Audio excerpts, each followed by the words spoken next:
Olá, eu sou Andréa Tavernaro, professora de literatura, e hoje nós vamos falar sobre Quincas Borba. Essa obra está na lista da FUVEST e nós vamos falar um pouquinho sobre as características da obra, o enredo e, lógico, sobre o autor Machado de Assis, um dos maiores nomes do realismo brasileiro. Então, vamos começar?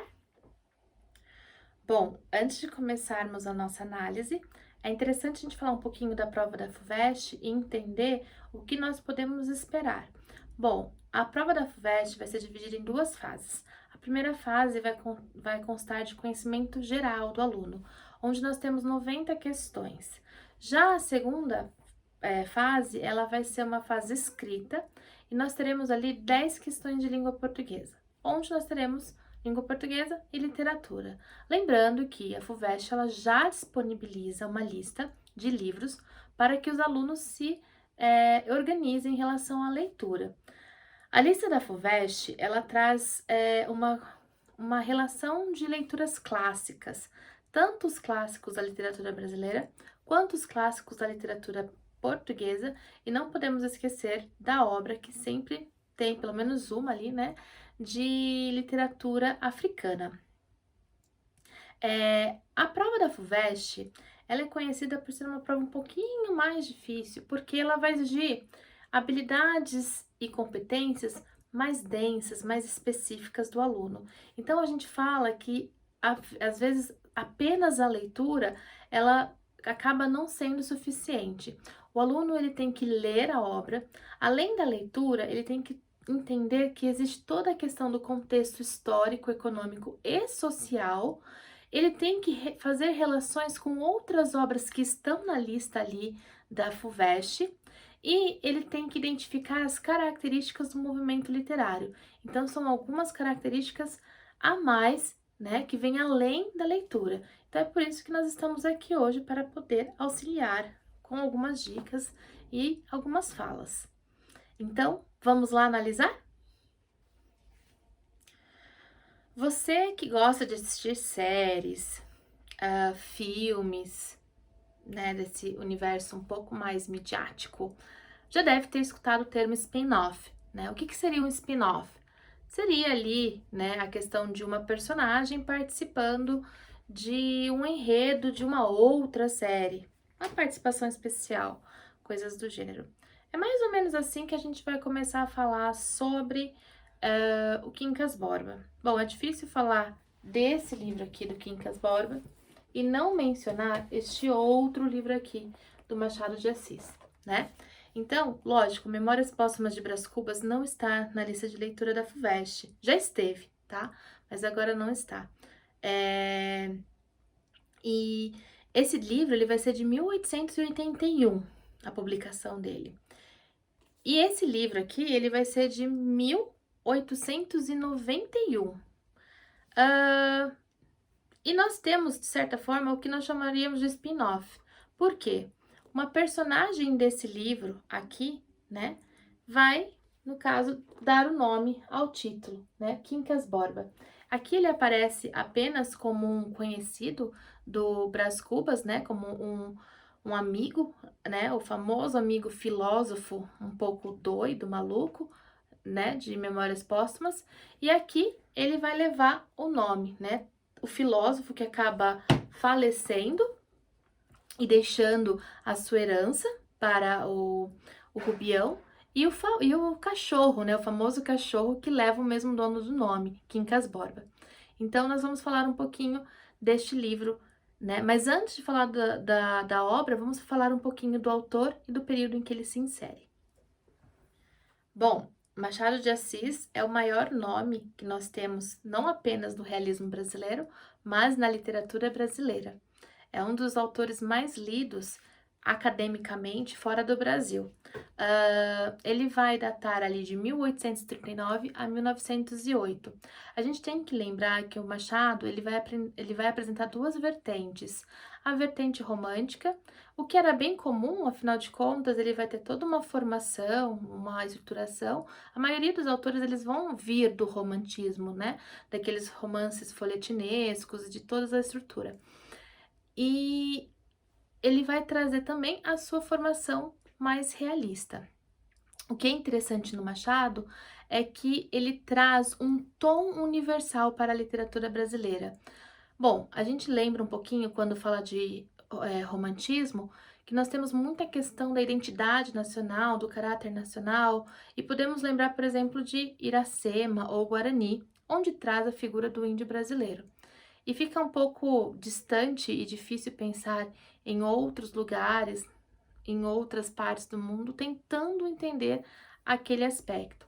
O Machado, nesse sentido, ele vai trazer a questão da universalidade, porque ele vai trazer questões sobre a alma humana, sobre a essência humana. Essa é uma das características da obra da linha machadiana. Ele vai trazer uma análise psicológica da personagem, um aprofundamento da questão humana da personagem. Uma outra característica que o Machado de Assis apresenta é uma nova proposta em como narrar. Essa nova proposta ela vai ser chamada de digressão. O que seria essa digressão? Seria uma espécie de divagação filosófica que pode se ter dentro do texto, ou até mesmo quando o narrador dialoga ou comenta a obra com o leitor. E às vezes a leitora, ele até mesmo cita, caro leitor, prezado leitor. Essa maneira de narrar, ela é diferente. Outra questão que nós temos também é uma não linearidade. Por exemplo, dentro da obra Quincas Borba, no início, nos primeiros capítulos, a gente já tem a ação acontecendo. Neste caso, a gente já sabe que o Quincas Borba morreu e que o Rubião, ele enriqueceu, ele herdou a herança. Depois, o narrador ou até o próprio autor vê a necessidade de narrar o que aconteceu através de um flashback. Isso é um recurso novo que o Machado ele utiliza bastante dentro das suas obras. Uma outra característica machadiana que não podemos esquecer é a ironia. Uma ironia fina, requintada, sem exposição, uma ironia que faz sair um riso de canto de boca. O Machado ele é conhecido por essa sutileza em sua ironia, mas não deixa de ter a sua grande e forte ironia. E por último, não podemos esquecer do tom pessimista que a obra apresenta. Não podemos esquecer que o Machado de Assis ele vai falar sobre a essência humana, sobre a alma humana. E essa alma humana, ela vai ser cheia de irregularidades. Logo, temos um tom bem pessimista na obra, principalmente quando a gente fala de Quincas Borba. O tom pessimista na obra ele é muito forte, a ponto de, por exemplo, a gente entender que a guerra é necessária e ele justificar o porquê que a guerra é necessária. Bom, vamos falar um pouquinho do enredo. Antes de entrar na história principal, é importante que nós saibamos um pouquinho quem foi o tal do Quincas Borba. O Quincas Borba ele vai trazer ali o título do livro, mas o romance não é sobre ele. O Quincas Borba ele aparece no Memórias Póstumas de Brás Cubas como um filósofo que tem a sua teoria, ele inventa uma teoria que vai ser a teoria dos humanitas ou do humanitismo. Em resumo, é uma teoria um tanto quanto complicada de se entender. E só lembrando que dentro do Memórias Póstumas de Brás Cubas, o Quincas Borba ele é tido como um louco. Então, uma teoria que vem de um homem que tem a sua sanidade mental um pouco não atestada. O que seria essa teoria do humanitismo? Seria uma proposta ali que justifica a preservação da vida não importa como. Tanto é que uma hora o Quincas Borba ele vai trazer uma explicação para o Rubião, que sim é o protagonista dessa história, explicando como se dá essa teoria do humanitismo. E aí ele conta, como se fosse uma espécie de parábola, né? Uma explicação que havia duas tribos que viviam em extrema harmonia. Só que e ali próximo aquelas tribos tinham um campo de batatas. E eles viviam em harmonia porque as batatas eram suficientes para as duas tribos. Só que em um ano, a produção de batata, ela só seria suficiente para uma tribo, elas não conseguiriam fazer uma distribuição por igual. E o que acontece, né? Essas duas tribos ali, elas vão entrar em guerra para tentar ali dominar o campo de produção de batatas. E ali fica a famosa frase, a frase célebre que nós teremos enunciada, né? Ao vencedor, as batatas. Tanto é que é a frase que o Rubião, ele, no final do livro que nós temos ali, né? Onde ele já está, ele já perdeu parte da sua herança, né? Parte da sua fortuna, e ele está louco pelas ruas, ele começa a gritar essa frase: ao vencedor as batatas. Além do Quincas Borba, filósofo, nós vamos ter o Quincas Borba cachorro. O Quincas Borba cachorro é o cachorro do Quincas Borba, né? Que quando ele falece, ele deixa ali, né, ao cuidado do Rubião. O Rubião, logo que o Quincas Borba falece, ele tenta dar fim no cachorro. Ele não tem lá grandes apreços pelo cachorro, só que a hora que abre o testamento e ele se vê como um único herdeiro, só que a condição para ele receber a fortuna seria que ele cuidasse desse cachorro, ele até vai atrás do cachorro, né? E acaba levando o cachorro para a cidade do Rio de Janeiro. Bom, vamos falar um pouquinho do protagonista, o Rubião. O Rubião é um homem simples, é um homem ingênuo, ele é tido como ingênuo do interior. Ele tinha uma irmã chamada Piedade, e pelo que a gente entende, a Piedade, ela tinha algum compromisso com o Quincas Borba. Ela acaba falecendo, depois o Quincas Borba acaba falecendo, e o Rubião se torna ali a única pessoa com ligação com o Quincas Borba, e é para ele que vai ficar a herança.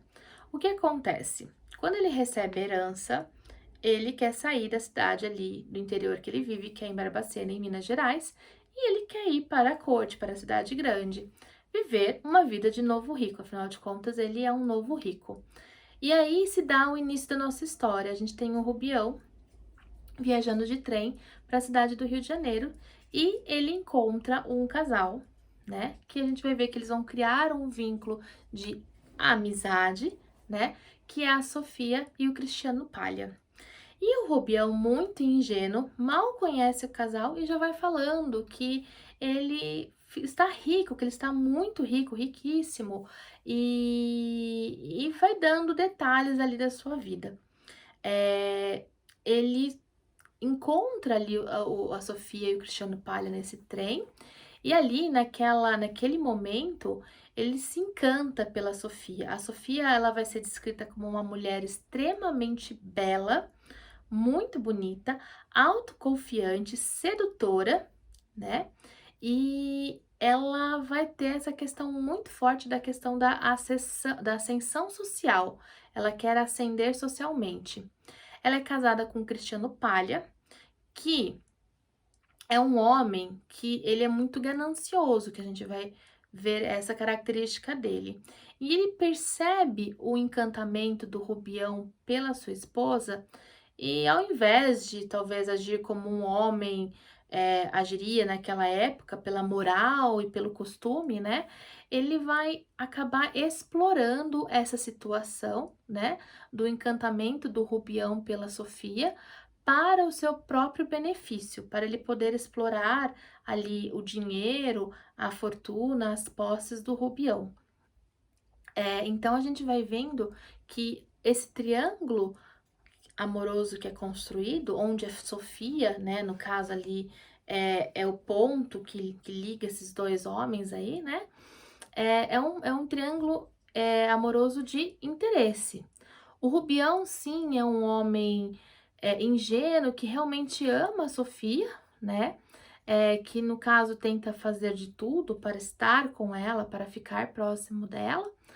A Sofia, por sua vez, percebe a situação, ela chega até falar para o marido a situação que ela sente que o Rubião, né, gosta dela, ele até chega a se declarar para ela, e o marido fala para ela que ela teria que se beneficiar daquela situação porque ele devia muito dinheiro para o Rubião. Então a Sofia ajuda ali o Cristiano Palha em toda essa situação.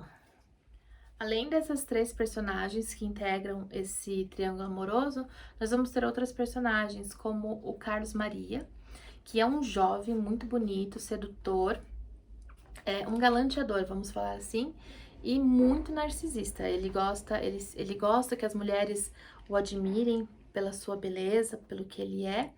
E é interessante que o Carlos Maria, ele entra na história para a gente entender que a Sofia, ela tem uma moral ali, a gente pode julgar um pouco as atitudes dela, porque a gente percebe que ela fica bem incomodada com os avanços do Rubião, ela não gosta nem um pouco, e a gente acha que, nossa, ela é uma pessoa de uma moral muito íntegra, né? Porque ela tá sendo ali, de certa forma, assediada por um homem que ela é casada, né? Mas a gente percebe que ela tem um pouco de pena, de dó, mas ao mesmo tempo ela fica muito incomodada pelo Rubião. Enquanto que quando aparece o Carlos Maria, a gente percebe que esse incômodo ele não existe. Então, é uma personagem ali que talvez mostre pra gente que a Sofia, ela se incomoda com o Rubião, mas com um outro moço, um outro rapaz jovem, bonito, ela não se sinta tão incomodada, pelo contrário, ela se sente bem, porque ela gosta, né, dessa questão de ser ali o centro das atenções, de ser essa mulher que é vista como uma mulher bela, né? Nós temos também o Camacho, que é um advogado e político. Vai ser outro também que vai explorar o Rubião ao máximo. Ele vai tentar convencer o Rubião a entrar na política, né? E ele vai explorando financeiramente o Rubião através de uma sociedade em um jornal político. Vamos ter também o Major Siqueira, que é um homem de poucas posses, ele vai ser viúvo, tradicionalista, ele vai trazer ali, no caso, ele traz uma amizade antiga com a Sofia e o Cristiano Palha, né? E ele tem uma filha solteirona, que é a Dona Tonica, né? Que é uma moça de pouca beleza, e ela vai amargar a condição de uma mulher solteira aos 40 anos de idade, numa sociedade que isso daí é mal interpretado, né? A gente também vai ter a Maria Benedita, que é uma moça simples, que no fim ela acaba se casando com o Carlos Maria. Ela é sobrinha da Sofia. E aí a gente vê que o Carlos Maria se casou com ela porque a Maria Benedita, ela praticamente ela idolatra o marido, ela tem uma condição de idolatria em relação a esse marido. O que a gente tem que entender aqui, né? Que essas personagens, elas vão trazer ali, né, essa questão da sociedade que nós temos no século XIX, no final do século XIX. E aí, cabe ali à escola realista e ao Machado uma análise e uma crítica dessa sociedade, né, de como funciona essa sociedade. Bom, conforme a narrativa vai se desdobrando, a gente vai vendo que o Rubião ele vai ser extremamente explorado sem perceber pelo Cristiano Palha, né? E ele vai desenvolvendo uma fixação pela Sofia muito grande, doentia, extremamente ciumento, né? Ele pega umas cartas da Sofia para o Carlos Maria, mas que não tinham nada a ver com relacionamento. E ele vai começando a confabular algumas coisas.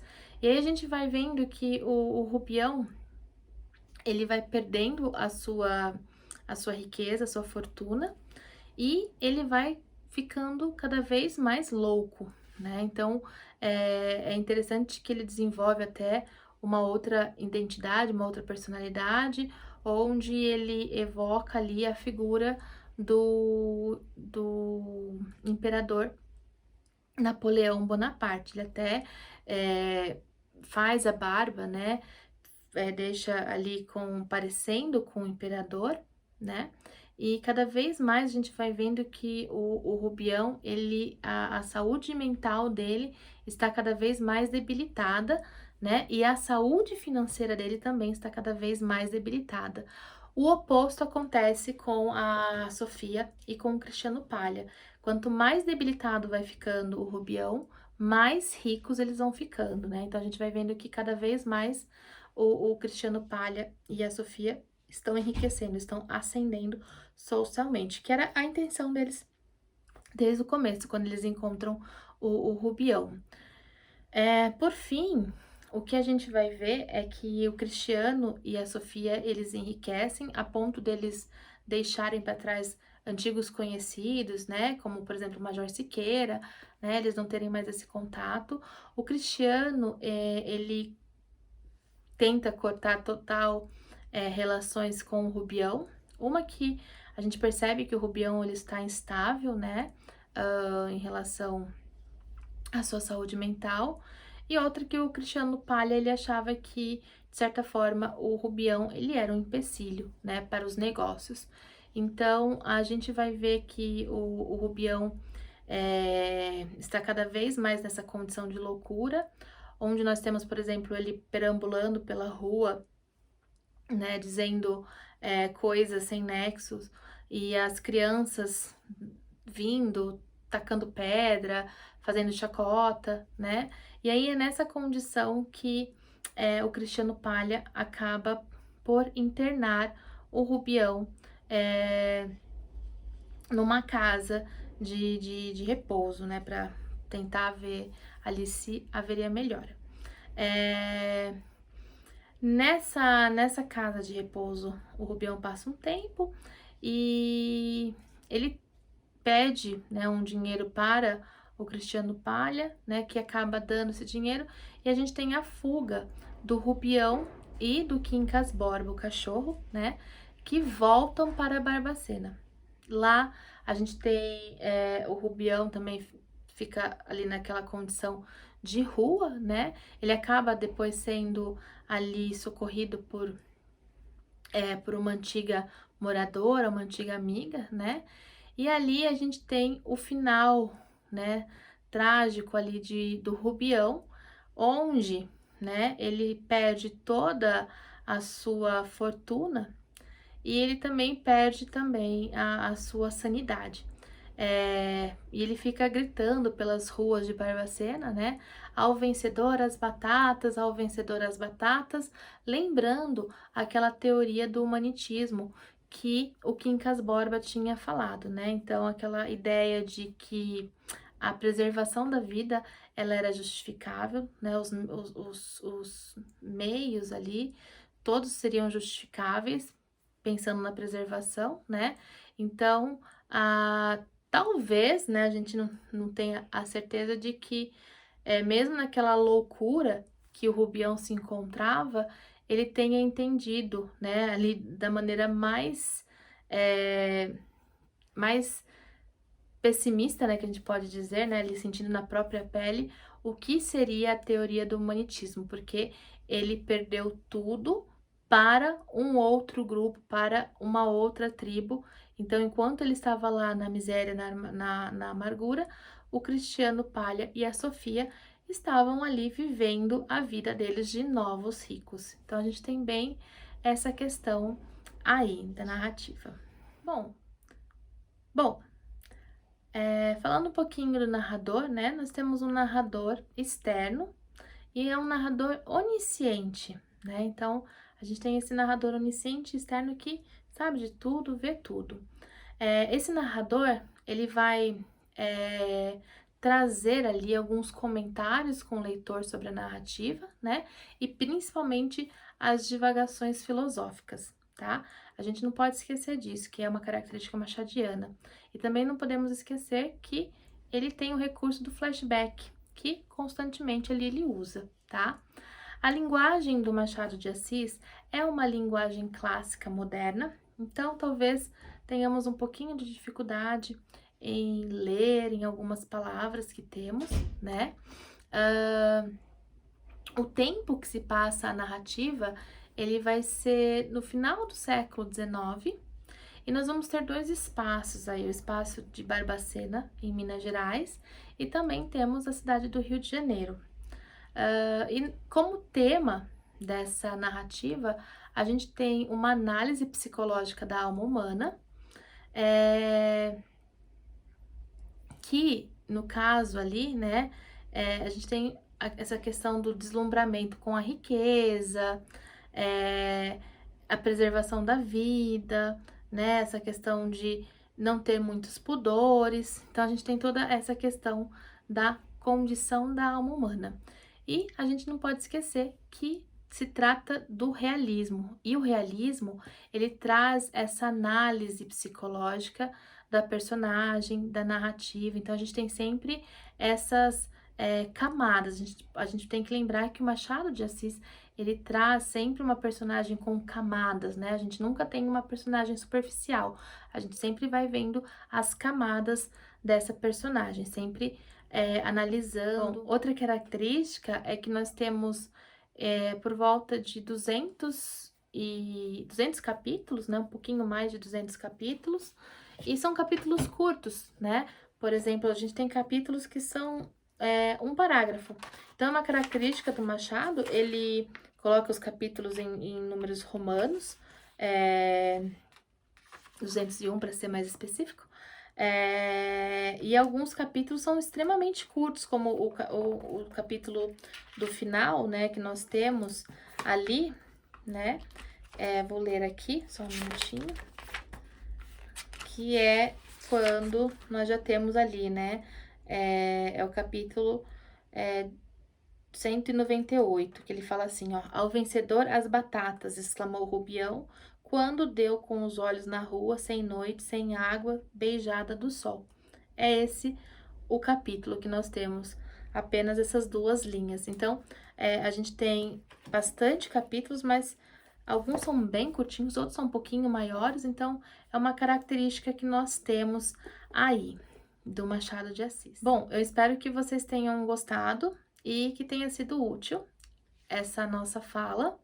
Não se esqueçam que a leitura ela é sempre importante. Aqui é apenas uma visão, uma conversa, um direcionamento, e a leitura é importante. A FUVEST ela é um tipo de prova que exige essa leitura de vocês. Então, eu espero ter ajudado e nos vemos em breve. Até mais!